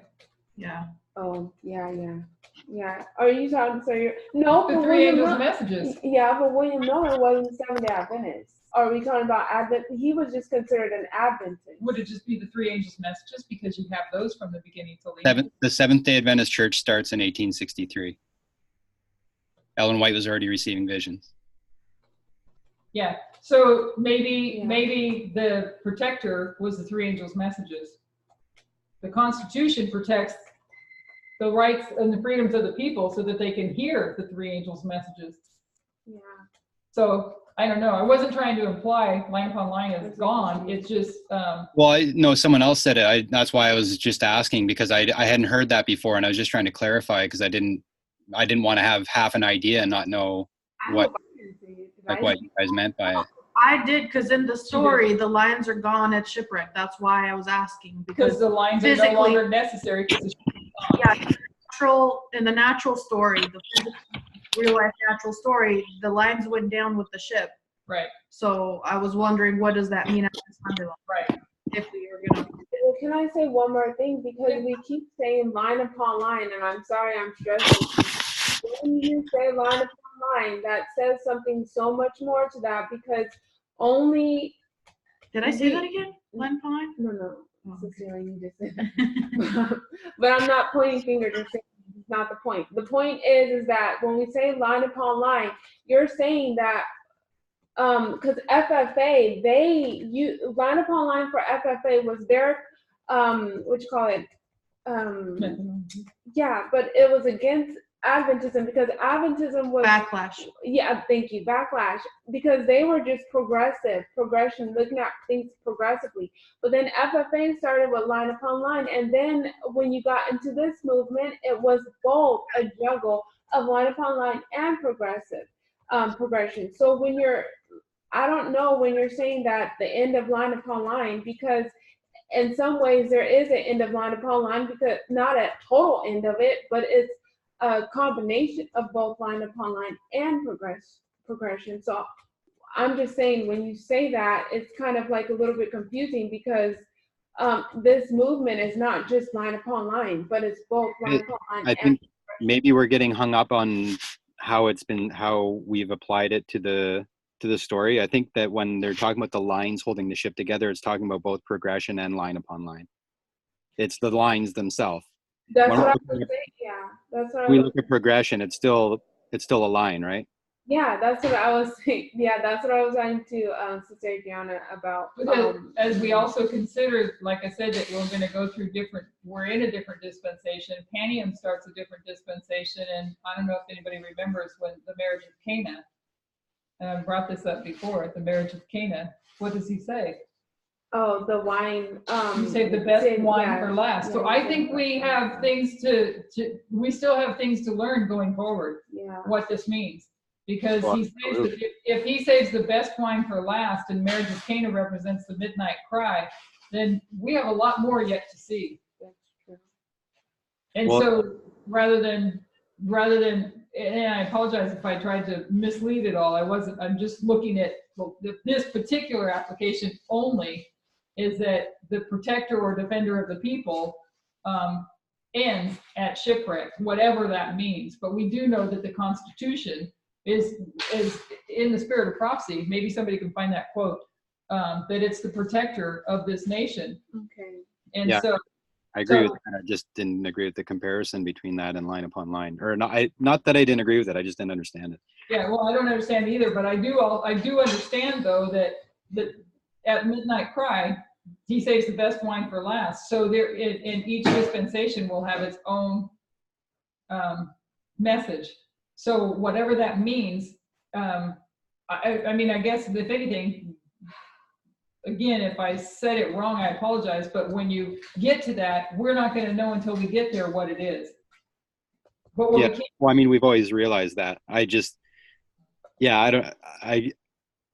was just concerned because it sounded like the lines were that something was being mentioned that I just didn't know about. I wasn't even suggesting that it was wrong. I just hadn't heard anything about that, and I thought we don't know what it's going to be here. But what we do know is it's a different message that's going to be here, and it's a different message that's going to be here, and it's a different message that's going to be here. Whatever that means, if it's all still related. But when you go back on all the dispensations, we always had a different message, but it was always using line upon line, so it never changed. But not back here. That's what I'm saying. So why would it change in the future ones? That's what I'm saying, because we still have a new message each time using line upon line. So in these ones, we'll still have new messages, but I don't know. All I know is that this is where our focus should. I know this is where we need our focus on, and in a way, like again, I'm apologizing because if I wasn't trying to mislead. What I'm just trying to say is whatever's going to be here, we're not going to know until we get here. Well, we won't know until after Panium. But what we do know is Alexandria, which is the protector and the defender of the people, which represents the United States and the Seventh-day Adventist Church, is the institutions are gone here. Yes. So whatever that means goes on forward, we'll know when we get there. So I'm sorry, I wasn't trying to. No, I'm not. You don't need to apologize. You sound more Canadian than me. Yeah, sometimes people get frustrated with me when I do that, but it's just my nature. Okay. No, I think I understand much better now. Thank you. So, but it's Paul that has kept that ship afloat, because while he's on board giving the gospel, which is what he is on this journey to do, that ship, no matter its condition, is fulfilling its purpose. Even though the situation looks dire, it's fulfilling its purpose according to plan. And it's going to scrape through all the way to shipwreck, at which point it's no longer needed. The institutions are swept away. Whatever goes under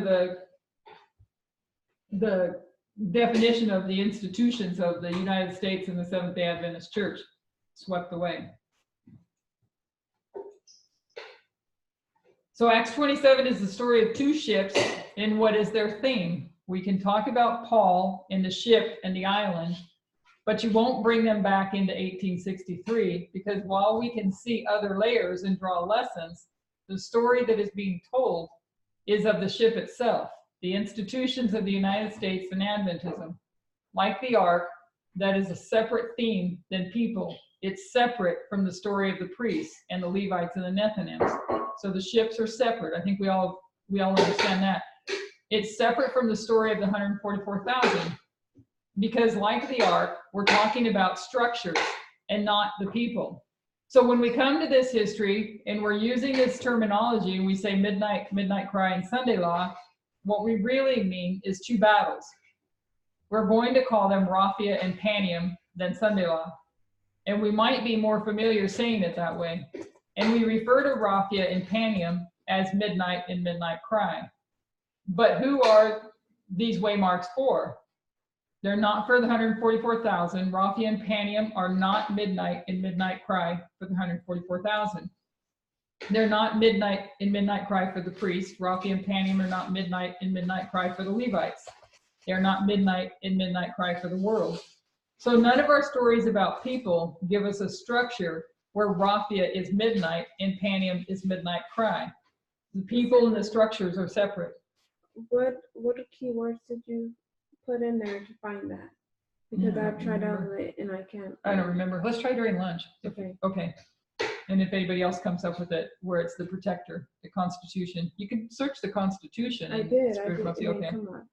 Okay. Let's see. So none of our stories. Okay. So has to do with the structure. We only get this structure if we create another line, which she is referred to as the fifth line, that isn't about the people, but about the institutions. The institutions raised up in 1798. So you can also say that although we call it the SDA Church, and we can say, no, the SDA Church didn't start until 1863, but God raised up the movement in 1798 by bringing the third angel's message. Just because we didn't have William Miller giving the message yet, this is the unsealing of the message. Just like we're in a new dispensation, there's an unsealing of a message, but do we know what it is yet? We don't. It takes time to put it together. So like the ark is not about the people on board or not on board, but a separate structure, and that structure has its own warning message or cry at midnight saying that the door is about to be closed on the structure. And that at the Sunday law, the door shuts for the institutions of Adventism and the United States. So you see where you see midnight cry, and then a shut door, it wouldn't be Raphia, Panium, and Sunday law. I want to say that right.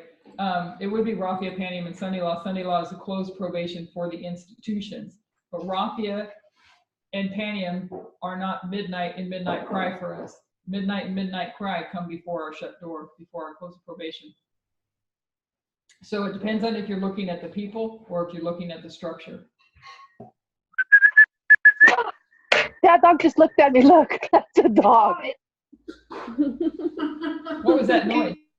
I don't know. It was a whistle, and then These are so. That's a puppy. So, and that close of probation or shut door that we would place at Sunday law is prefigured or warned in the history of midnight and midnight cry or Raphia and Panium. At Panium, they're able to say, we are just about to face a shut door. So when we talk about midnight cry, Sunday law, that language is not accurate. In no history do we have midnight cry, and Sunday law. And that came from the Millerite history, because in the Millerite history, we went from midnight cry to October 22nd, 1844, which was a shut door. So it's a close of probation. So midnight cry, shut door, or close of probation, not midnight cry, Sunday law. So July 21st, August 14 and 15, and then October 22nd. That's where our language comes from. So when we say Raphia or Panium and Sunday Law, that's accurate. But if we're going to use the terminology of midnight and midnight cry, it's bringing us to a shut door. Raphia and Panium, midnight cry, close of probation. That is the story of the institutions, not any of our lines that show us people or the history of a group of people. A couple of things we want to bring out of this study. The overturning that takes place at Panium and Sunday Law, and we want to see that we can say midnight, midnight cry, close of probation. And we can say Raphia and Panium and Sunday Law. This is one story. This is telling a story. Raphia and Panium, Sunday Law. When we say that Raphia and Panium, Sunday Law is a midnight and a midnight cry, it's telling the story of the ship. So it's the Raphia and Panium are the midnight and midnight cry for the ship. So it's telling the story of the ship that existed from 1798. It went through a difficult time in 1844, went off course in 1863, in the middle of the Civil War, sails through 126 years to the time of the end, to 1989. The message of warning is given. It's ignored. The east wind strikes. So you've got the king of the south, the soft wind the south wind blowing softly. It's ignored, and the east wind strikes at 9/11. It's held together by line upon line from there going forward, because at 9/11 the ship it's hopeless. It's inevitable that it's going to shipwreck, and it's held together by line upon line. It's preserved because of the presence of Paul, who is given a message. And at the midnight cry, the 14th night, they can see land before them. They measure the distance and time, which came to a 25:20. It's given them some concept of how close they are to shipwreck. And we see this cry is to tell them about the shipwreck of the institutions of the United States and Adventism. This is the shut door. It's an end of the story for those institutions, because after Sunday Law, the USA takes on very different characteristics.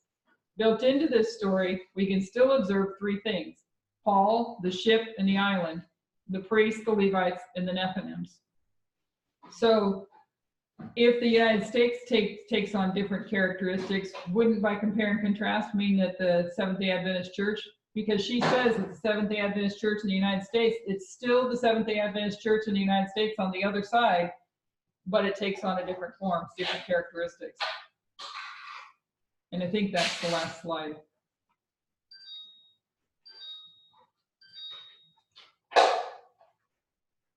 Any questions?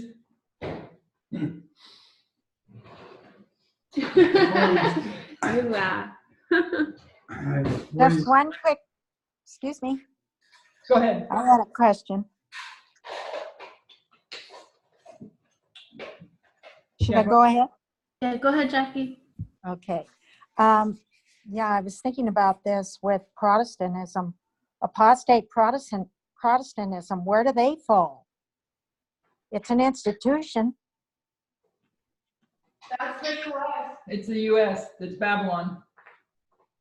Oh, it's just considered part of the U.S. then. The union of church and state, and it's them combined that are doing this work that is bringing it to its end. So it falls at the very end then, not when Adventism falls. Because didn't they Because if it fell, it couldn't do its work as far as bringing the Sunday Law. Yeah, the Constitution is done at Sunday Law. The image is set up, but the United States still goes on in a different form. Because I thought the Okay. Protestants fell back in the Millerite history. Well, they failed their test as being God's people. That's when that horn was broken, but then they became a part of Babylon. And All right, but and what their is structure though, all the churches. yeah, but what is the message at Sunday Law? That's where Revelation 18 is. What's their message? What's the message at Revelation 18 at Sunday Law?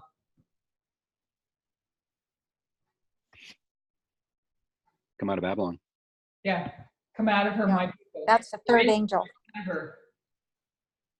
Because you're going to see Babylon is fallen, and come out of her. So you've got this period of time between Sunday law and the close of probation for those people to come out, because the sins have been opened up to the world, right? The sins of Babylon have been opened up, and they all are, it's black and white, clear for people to see and make their choice.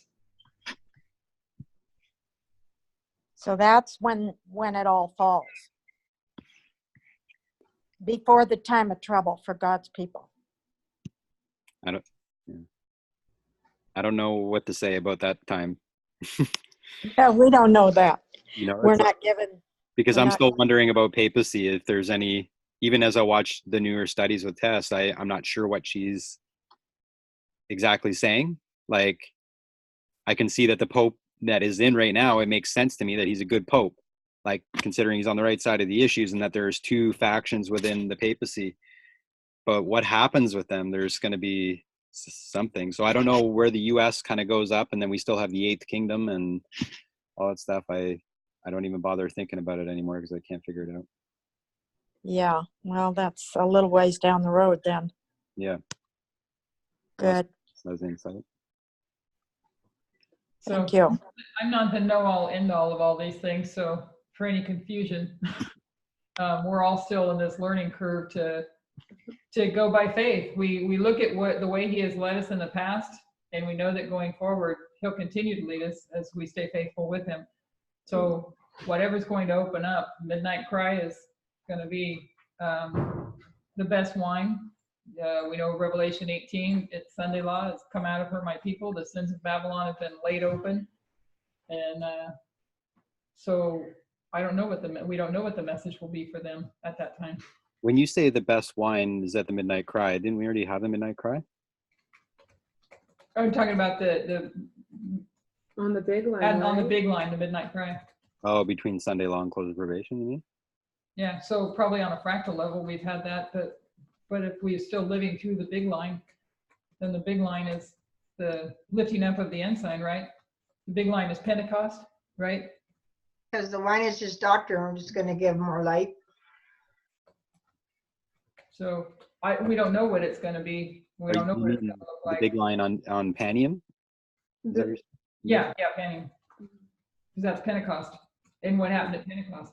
Yeah. The Holy Spirit, though. Yeah. So at Pentecost, though, we go to the Levites and we bring a new message then, but then our final one is between Sunday law and close of probation, right? I mean, think about this when we had the discussion about Sunday law and the lines, line upon line. Think about this. Up until probably the last few months, we're still waiting for a Sunday law to pass in legislation, right? And didn't he show us how wrong we were? So whatever is coming, it may be different than what we've always thought, and it may be different than what we think it is today. It's such a mystery. Like this whole big puzzle is just, it keeps you just Engaged. Yeah. Engaged. What is it? You know, what is The it gonna- things that we're learning now, though, we won't have to unlearn. I think it's, we're not getting wrong information. So like the stuff that we're getting now they're pieces to the end puzzle. We just don't have all the pieces. Right. But there still may be things that we have to unlearn. Yeah, but those would be things that we knew from the past, not things that we've learned since 2014. Yeah. At least. Yeah. Unless it was from Jeff, maybe, I don't know, but I think we've gotten through a lot of that stuff. So kind of per the conversation last night, I think it came up last night, but a good reading to do, if anybody can add into their time, is to start going back through Luther.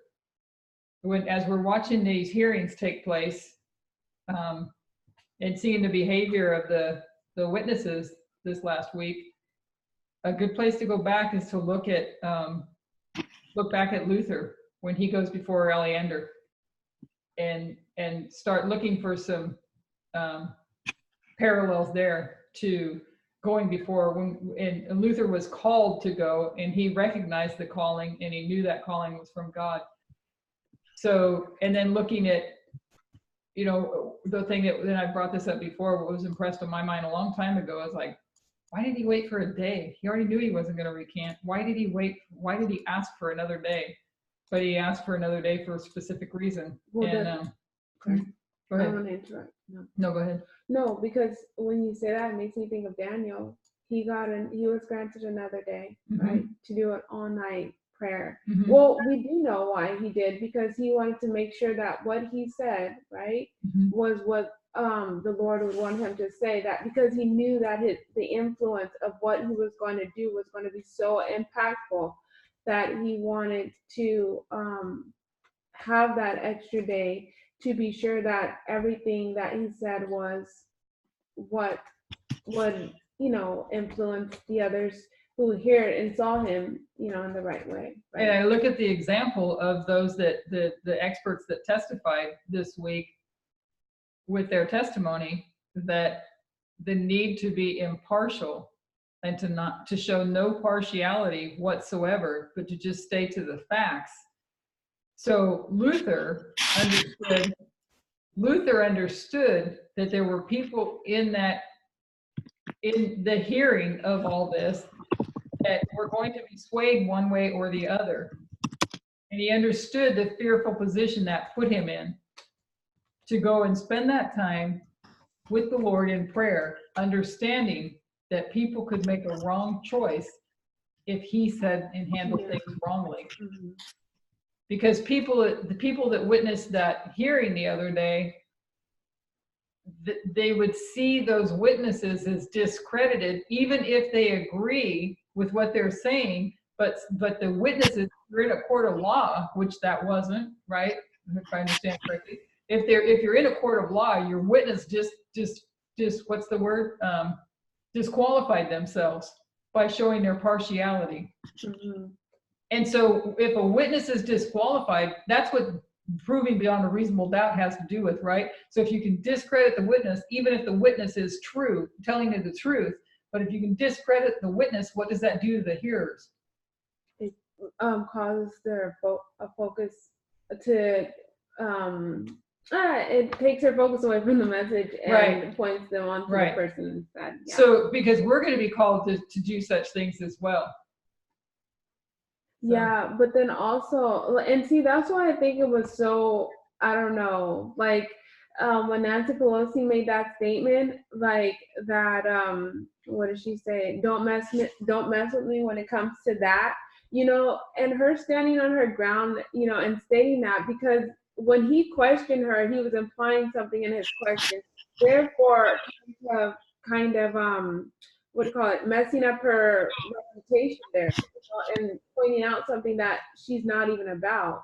So for her to take that stand and to correct that in public before everyone, that no, don't get me wrong, I'm not about that, it really cleared. I'm not saying that we will have that opportunity, but I'm just saying that she understands that when people do that to discredit what you're saying by messing up your words or implying things about, of your statements or where you stand, that it does discredit all that you just said. Right. And when she, and I was looking at this instead of listening to what you were saying, but you're talking about where she said Baron? Was that what were you referring to when she used the word Baron? The name Baron? No, when okay. she said, don't mess with me when it comes to words Pelosi, like okay. Yeah. I'm going back to the witness when she brought Baron Trump into it, that even when she apologized for her statement afterwards about Baron Trump, Mm-hmm. she said, but I wish that the president would apologize too. So a tit for tat, it discredits the message. And how many times could we be finding our own selves being discredited as witnesses? Mm-hmm.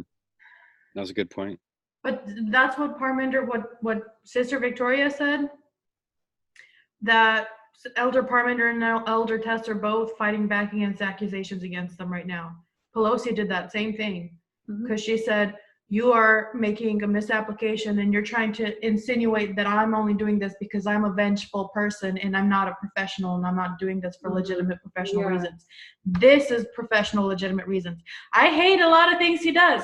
He's a bad person. He has horrible morals, but this isn't about any of that. That's your problem. I pray for you and your problems, for those things that you're struggling with. But this is something different. This is the Constitution. This is the law. You don't stick to the message. Yeah. Do you know what I thought when she said that? I was thinking how we look at the difference between the moral and the prophetic. Yeah. Yep. moral problems are your problem, but when you don't pass the test is what's important, and the Constitution is the test. Yeah. So that's our prophetic test. What did she say about Barron Trump? I didn't even hear about that. It wasn't Pelosi. It was the Carlin. Was that her name? I don't remember exactly. Maybe somebody else remembers what she said. But she said she was talking about him being a king. Though you can be a king, you can name your son Barron, but he can't be a Baron. Yeah. And they got all uptight because, and sure, she shouldn't have said it. She shouldn't have said it. Yeah. She needed to stick to the. That's an interesting thought, though. I never even thought about him naming his son Baron, because that's like a regal kind of term. I never even thought of that. Yeah. It was the mom who made a statement about that, about what she said, criticizing the lady. So she must have been a congresswoman or something that said it? No, Melania. I think Tony's talking about Melania Trump that came out on Twitter. The lady who said it initially was one of the law professors being questioned in the Judiciary Committee. Oh, Yeah. I see. Yeah. Interesting. She said it in the hearing. Mm-hmm. And then during the hearing, Melania Trump tweeted out that it was wrong. Shame on you for bringing up a child in this matter. What about, but see, I was watching a news commentary on them. They said, well, what about all the Trump times he brings everyone else's personal information? I know. And one guy was like, he started talking garbage about my wife and her facelift. But you're He sure did. Yeah. Yeah. And so it's like, yeah. no one said anything then, but now Melania's all, where was she when my wife was being attacked? Yeah. So it's not. It could just show us, though, why we need to know our message and stay on point. And not let any attacks interfere or any emotions drive our responses. Stay to the facts. And it was interesting because Pelosi, she might have shown emotion, but it was the right passionate. It was defending the truth. It was a right passionate emotion. It was.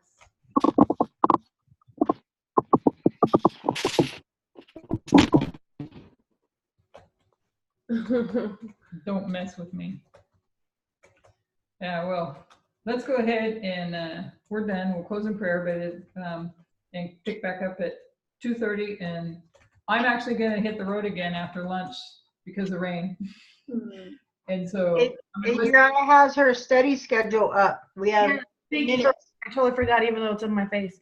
So guys, on this page here, I added the last 3.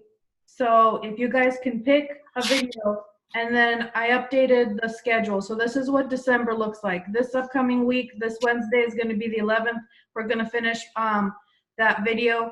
And then Friday, we need someone. And then the week after Wednesday, this is the ones we need to fill immediately because they're coming up. I have some for the ones after these, but I have no one volunteered for any of these ones that we need like stat. So I don't know. I need help, or we're just, I don't know what's going to happen. And I did send out the raw transcript, thanks to Christine for showing me the second time around how to do that, for the first 6 presentations, if anybody wants to use it that way. I mean, not use it that way, but wants to take it from that and then edit it. So the first 6, I sent it out to, I didn't send it to everybody that might be on here, but I tried Titles? names because I didn't want to send it out to the whole group list. I just tried to pick names, and if I forgot anybody, let me know and I'll send them to you. Adriana, scroll up so we could see the titles of the videos, please. Thank you.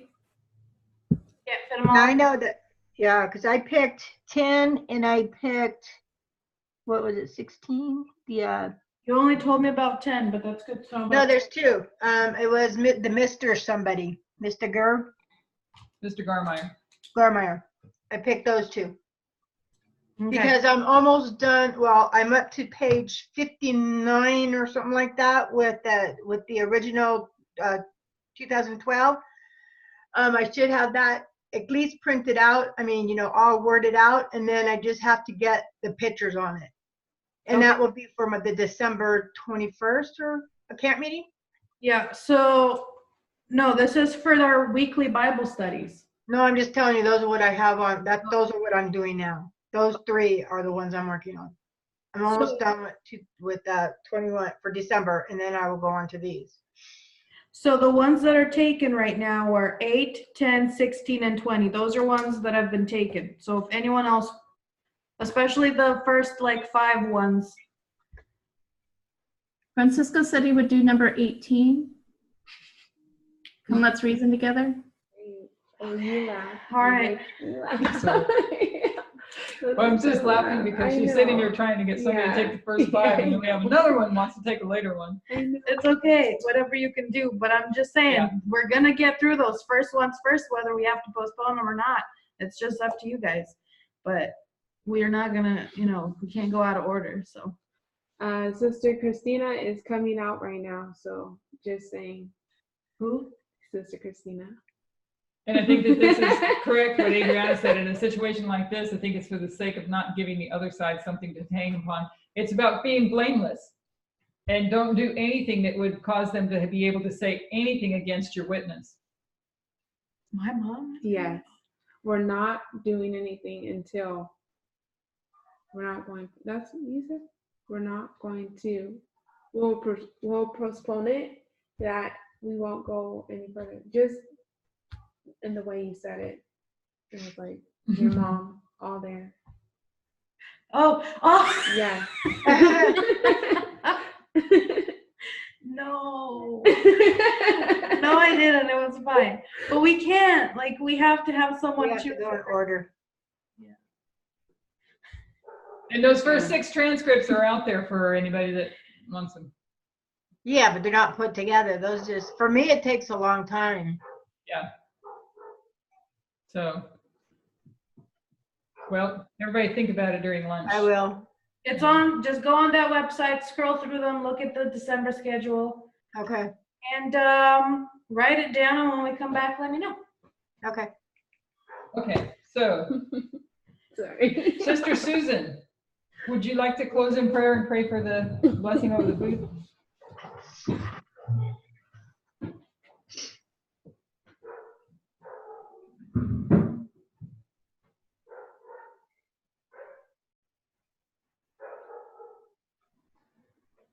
Is she with us? She might have left for a second. Oh, she said I can't be vocal. Sorry. Okay. Adriana? Yeah. Dear Heavenly Father, Lord, we thank you for that blessed study we just had and the one this morning, Lord. We thank you for continuing to help us grow in this message. Thank you, Lord, for showing us different types of character all around us and how we're supposed to act. These hearings that are happening right now, Lord, we may end up being in a situation like this ourselves in the future. So it's important that we all make sure we at least try to watch them and see how they work and what happens and what good examples of standing up for the truth look like. Help us to look in our history and in our present time to see what it is that we're supposed to do and how the best way to act is so that we can win as many souls for you as possible and not alienate anyone from your truth, Lord. No matter what side they're on, we have to be the type of people that lead anyone and everyone possible to you so that they can rely on you and hopefully enter into your kingdom. But thank you for helping us to understand the solemnity of our work and how important this responsibility is and how much of it you've taken care of for us. And we know that you have it in your hands, holding it together, taking care of us all the way through, but help us to do our part that we're supposed to do, Lord, to draw closer to you so that we can give this message. We thank you. We also ask a blessing on the food for nourishment to get us through the rest of the day. Help it to have a proper, good effect, healing effect on our bodies, and help us, Lord, to continue to stay strong in all our habits and life and everything that we need to be able to understand this message better. In Jesus Christ's name I pray. Amen. Amen. Okay.